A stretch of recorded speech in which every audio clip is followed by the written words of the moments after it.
Hello and welcome to Halftime with Barry and Justin. I'm Barry Elliott. And I'm Justin Robinson.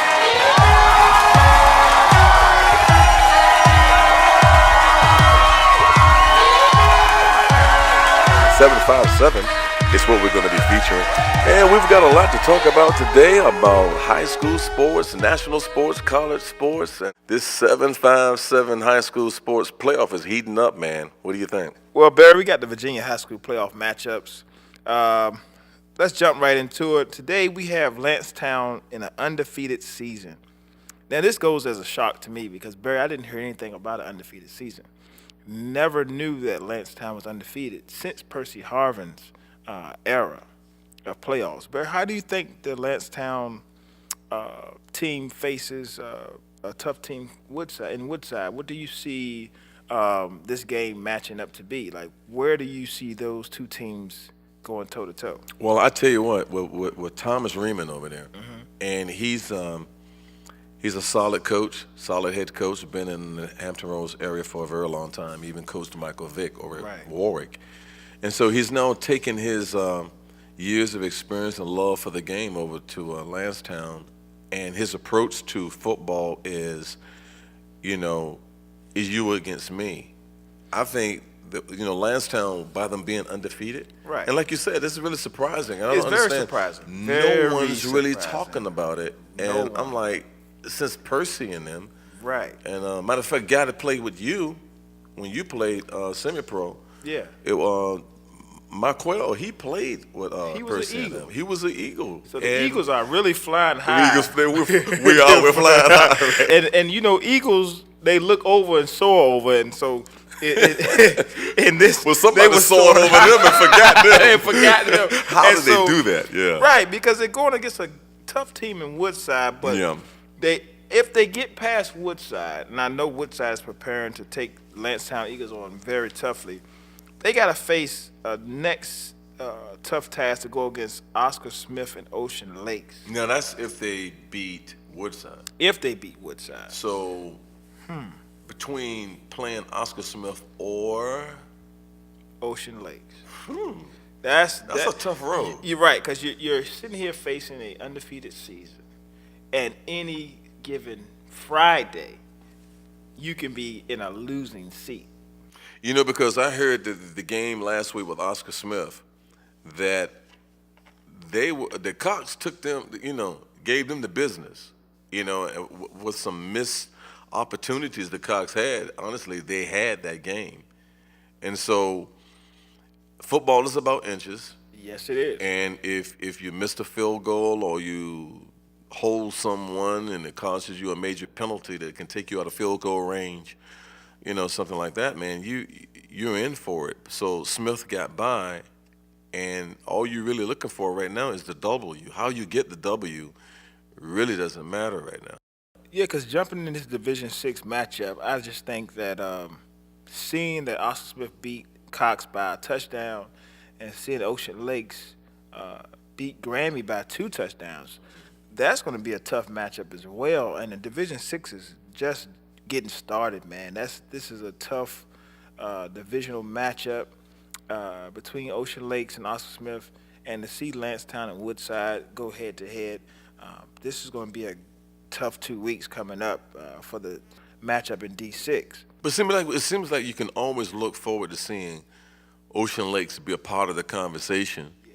And in them being a part of the conversation, they seem to be the high school football program that no matter if they're facing Oscar Smith or not, it doesn't really matter to those kids. It doesn't. It seems like it's not a challenge for them, because knowing Ocean Lakes back in the Jason Lewis era, where they won that last state title over there at Ocean Lakes about 3 years ago, I look for them to bring that same intensity coming this week against Oscar Smith. I think they're very prepared, knowing that Oscar Smith have lost Coach Morgan and also lost Phil Twine to Deep Creek.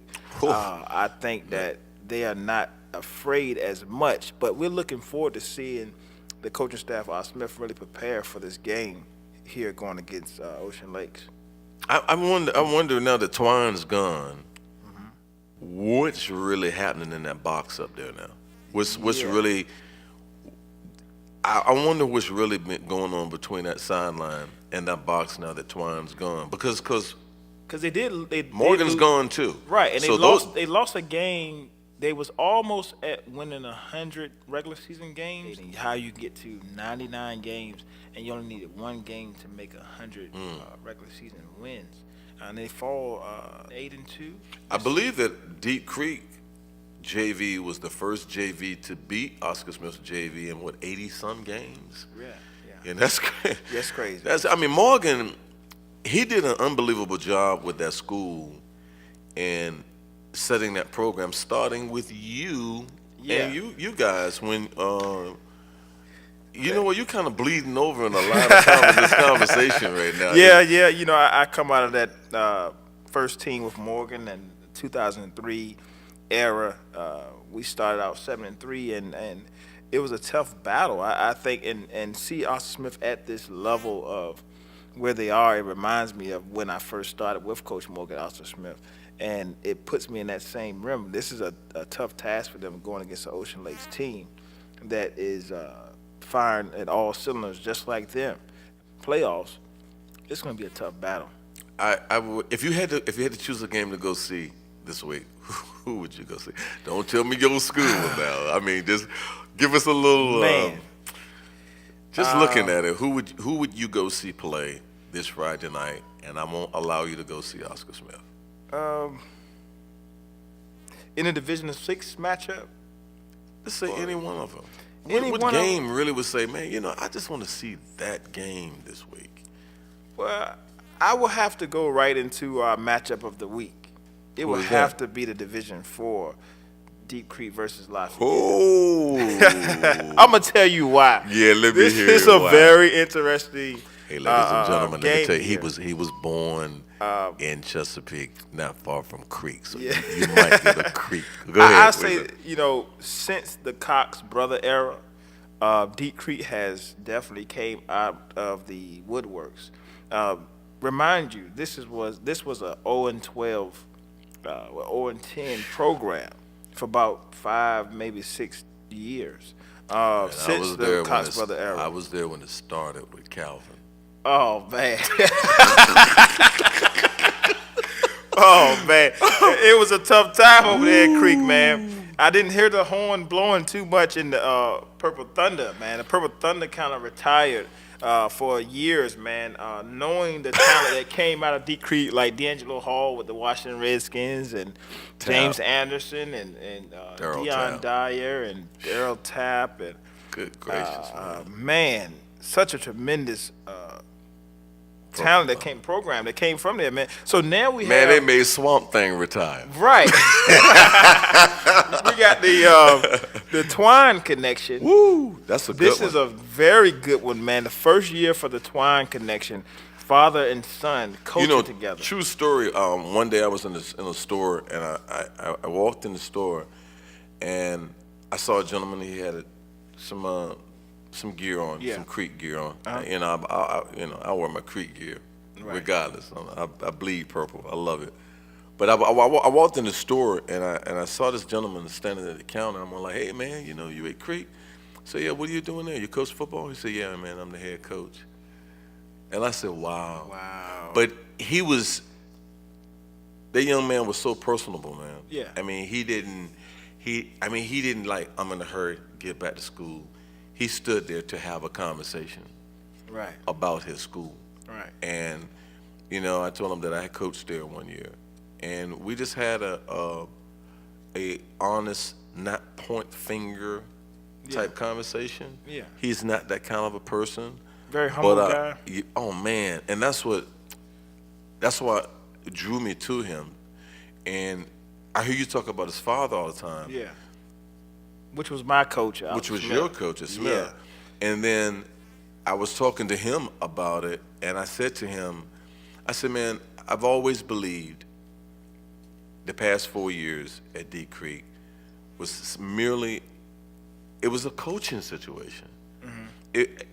Coaching was all I ever believed the leadership was all I ever believed they needed. Those Which kids. you can see the It's- result. come on, look I mean, at this it. has been year, one man. year, man. They went from 0-10 team to being a playoff state champion contender over there at Deep Creek. And they're doing a fantastic job. The Twines is doing an incredible job with those kids. And as you can say, with his character, his humbleness, it's rubbing off on the kids. The kids are receiving him, his They're leadership. responding, man. And this has to be the matchup of the week for me. I believe Phil and George are still over there too. Yeah. You know, coaching. That's I don't know who else is with them, but those guys, they suffered through it. Right. You know, and now the schools suffer through it. And I always believe, you and I used to talk, I believe that the community of Deep Creek, man, they deserve the winner again. Those people really love that school. They do. They love that school, man. That's a football community. It is, man. It has always been a football community. Boy. And so much talent has gone to colleges in Virginia Tech and North Carolina, and also to the pros and the Redskins and the Eagles. Man. Oh man, so Hampton Roads is definitely gearing up, man. We also have the Indian River Nasm River matchup. I haven't seen Indian River compete like this since the James Boyd state title days. Well, you know, Furby, when he was at Lakeland, Yeah. I had an opportunity to coach against him, and I watched him coach, and he just allowed his kids to play. Everybody kind of like said this or that about, you know, how his kids perform or were on the field, but what I saw was a coach that he allowed his kids to play football. Right. And as long as you stay within the guidelines of football, he'll stand on the sideline and watch his kids play all night. You know, but he put a lot of time in with Furby, his man, program. and when he went over to Indian River, you remember the year Yeah. that he went to Indian River? Yeah, the 'Cause first year, I think. just before Cadillac was about to leave. Well, Right. Cadillac left because you had told me about a situation over there we had discussed, won't discuss now, but Yeah. Furby got the job. Oh, wow. And I was like, wasn't surprised that first year of how they performed because I've watched him coach. Right. Man, coaching, come on, Morgan, Furby, the Twines, coaching matters. And let's hit on a subject, especially you mentioned Morgan. I just believe that I hated to see Morgan go to Atlanta, Georgia, to coach a high school team where a program like Norfolk State, Oh my God, what were they thinking about? I don't know. He was a free Did you ever agent. hear anybody from Norfolk State going or nothing? I mean, does he? Because I know the qualifications for college head coaches, I think they have to have their masters. Was that I'm not was sure. that an issue? I'm not But sure. how could you? The how could you discussion overlook- should have been met. I think that the interest should have been brought because Norfolk State do have a new president over there. I think that with a head coach like Morgan, it would have Oh my set the God. program at a great pace. You know what? Look, I never looked at that. Yeah. Yeah. Justin, and until when you brought this up, I was. Because I know It just dawned on me, Norfolk man. State had some coach. Because I remember you just said about Deep Creek having coaching issues, and I think that Norfolk State have been having coaching issues through the years, and Coach Morgan would have brung some energy. Man, that is an some excellent fresh conversation energy there, bro. To the I Spartans. wish That'd everybody have could been call in on that one. Hey, I think that would have been great. I just missed the opportunity when we had. The Hey, did you hear of opportunity- anybody ever mentioning Morgan No. even being invited to Not or whatsoever. an interview or anything? 'Cause That's he amazing. He sent kids to Florida State. What is the kid Florida State? Sweat, Yeah, Josh Sweat. Josh Sweat. Josh yeah. Sweat, which played in the big Alabama Just- game at the Mercedes-Benz. That's Stadium. another subject we're going to get Yeah, we're into gonna in a get to minute that. when we get to the college. Yeah, when ranks. we get to the But college level. But that's big. That's interesting. But we're gonna wrap. We're just gonna, the high school segment. yeah, Kings Fork versus Smithfield. I have Kings I Fork. think I believe Waddell went over from Deep Creek went to Kings Fork. I don't know if he's They're still doing an amazing there. job over there, man. I just think that Kings Fork is they're not quiet at all. They're letting people know. Now that they beat Oscar Smith when the week Yeah. before. Now watch this. The the night before that game, Yeah. the week before, I went to see Waleek, the running back for Oscar Smith. Uh-huh. So I went to see Western Branch, an Oscar Smith game. Mm-hmm. And I'm sitting there and I'm watching this game. And for some reason, I'm watching the game and I'm watching the DBs. And I'm like, why nobody's attacking those DBs over there? You know, what's going on the with the front, at the up front that's happening where there's no attack on those DBs? Well, I didn't get to go to see the game with Oscar Smith and Kingsford, but I was told that they went after that kid over there, or I think it's on the right side against Kingsford, and they had a lot of success. Oh wow! In that game, so that front four for Kingsford is kind of those guys is a big deal. It's a big deal, and. Well, how do you see? What do you see the outcome being with Kingsford going against Smithfield, that only put up 15 points against Lake Teller, and Kingsford sat here and put up 70 points against Jamestown? Now you think about Lake Teller. Lake Teller has always been a defensive team. Yeah. I can see them holding them down to 15 points. Now the question is, can Smithfield hold Kingsford does does Smithfield really care? And they're dropping those kind of points on people every week. I mean, does Smithfield really care about them putting up maybe 27? Well, I'm going to give you my prediction. My prediction is I got Kingsford winning 75-21. You want to hear what's funny? They're not going to believe me when I say this. I was honestly thinking 20-something. But I didn't go that high. I was around 50-something. I just think, Kingsford beating Oscar Smith, Kingsford, I think they beat Western Branch. Yeah.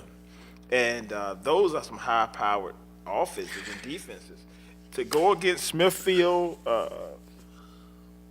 that only beat Lake Teller by a touchdown, I give Smithfield 21 points, but I give Kingsford 75. You notice I'm quiet over here, right? I'm going to stay out of this one because what I was telling you was I had told BJ, Coach BJ, that I said, man, I smell an upset on Oscar Smith that week. I said it that Thursday. He calls me when my phone rings about 10 o'clock that Friday night. And I told my wife, I said, that's BJ. I ain't answering the phone. So the next day, he said, man, I tried to get you at the end of that game when Oscar Smith lost that game. He says, because you called that game and I laughed at you. But I mean, honestly, I did. I saw something and I felt something and I said, man, I just felt Oscar Smith. But see, the thing about it now, it's blood in the water, man.